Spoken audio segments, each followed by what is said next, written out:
Mira, el problema es que el gobierno dominicano no tiene un plan en relación con Haití, un plan en ningún orden.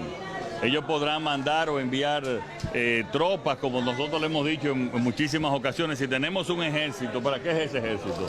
No estamos esperando una invasión de Estados Unidos, no estamos esperando una invasión de Venezuela. Lo que nosotros tenemos es que controlar la frontera. Ahora, lo que hay que decir claramente es que Haití hoy es un país inviable. Haití es inviable.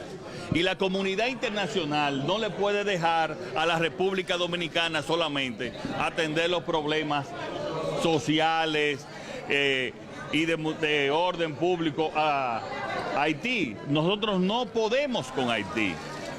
Y Haití, repito, es un país hoy inviable. Y yo le hago un llamado, y voy a seguir en ese sentido, a que la comunidad internacional sea responsable con la situación de Haití y no sea solamente la República Dominicana que tenga que cargar con todos los problemas de esa nación que desgraciadamente es la más pobre del hemisferio occidental.